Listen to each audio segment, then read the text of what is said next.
What up, G's? It's your boy, Prophet74. Today, got myself a PlayStation 5 controller. And now, I don't have the PlayStation 5 yet, but it's coming. It's coming.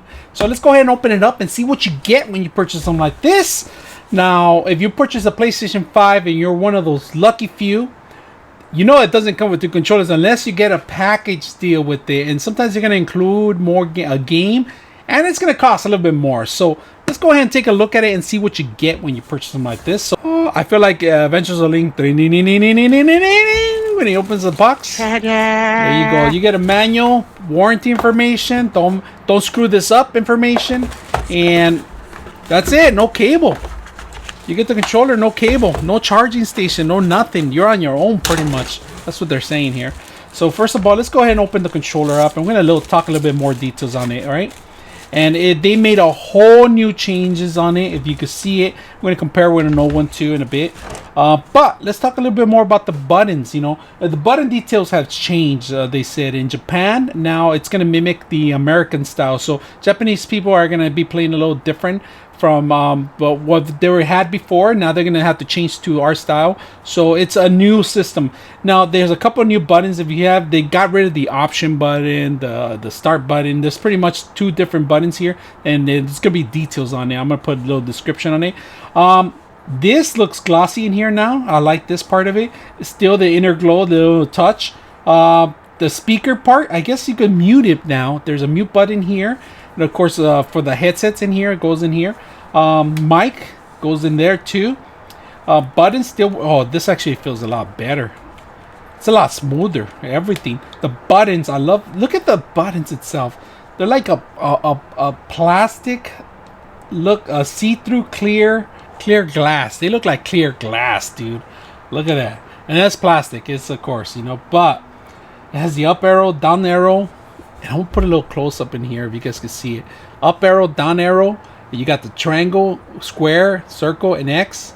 You got your PlayStation button, your mute button here. Your PlayStation button now is the actual PlayStation logo. So if you click on that one, that's pretty much it. On and off buttons, this clicks, everything's working well. Now let's go ahead and take a look at the mechanics. We're not going to open the system itself, but I'm going to compare with other systems and how it works. All right, so let's go ahead and take a look at the comparison and talk a little bit more details of why this controller has changed and revolutionized the whole system. So let's go ahead and take a look. All right, let's take a look at the two controllers. So I got a gold edition here. So we got the latest DualShock, of course, the last thing that was pushed out.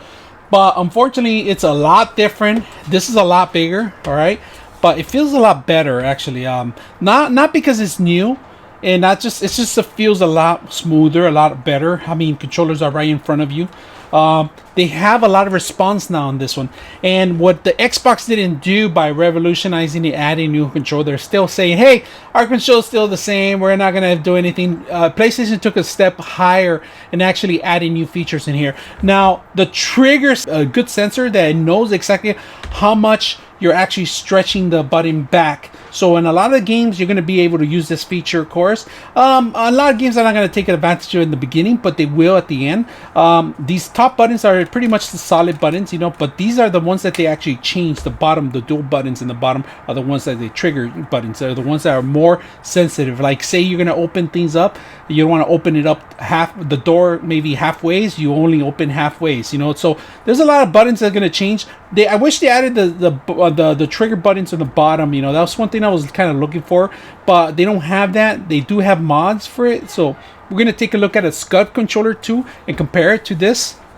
Now the PlayStation controller feels a lot older, of course, you know, heavier. It's probably from almost the first generation. It kind of looks the same, but without the front panel and without the PlayStation controller button. But the new generation that they have in here, it's a lot smoother. And now there's a couple of things that people are trying to play PlayStation 4 with this one. You can't right now. There's only one way you can do it, if you plug in directly. And of course, if you're going to plug in directly, it's going to be a type C to type to USB connection. That's the only way that you can make this controller work.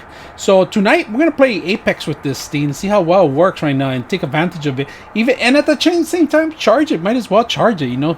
So that's one thing I didn't like about it, that that the PlayStation locks a lot of features out, and they want to make sure that they don't just throw anything in there that could be a vulnerability, because there's in detail sometimes when you add a company that they found a vulnerability where you could actually upload games into a USB and the system actually goes through encryption. It could pass some games in there, it could encrypt things, it could unlock things. So they're kind of sensitive of what company goes into their system, and they have to, there's a really detailed process and that you have to go through in order to certify your controllers. And unfortunately, a lot of companies don't have the funds or the backings on that. That's why you get limited of controllers, or you get them like 2 or 3 years after the system has come out. So we're not going to see anything off the front for maybe a year or half a year before. Now, I understand that some of the big companies have been working on a couple of controllers, so you might see them maybe after Christmas or during Christmas as a rush. Now, I don't tend to buy the first generation of the controllers because there's always issues. But now, because they have this setup pre-ahead and there's a couple of things going on, maybe I might just jump into one. So PlayStation controllers, they're expensive. They're not cheaper. These are actually more expensive than the old one. Old ones, you could get them up to $34. Used, you could get them cheaper. Now, the PlayStation controller is similar to the SCUF controller. It has the same engines as the DualShock. So what I'm talking about, the new DualShock that the controller has, is a lot different. This is the old generation. It's just a spinning rod that kind of gives you vibration on exactly how you're going to be able to move it. You're going to want to feel something. It's just a spinning rod right here that has weights on them, and it spins them and it feels like it just rattles. That's all it does. The new system is a pump system. It kind of vibrates. It goes as you move. It pumps.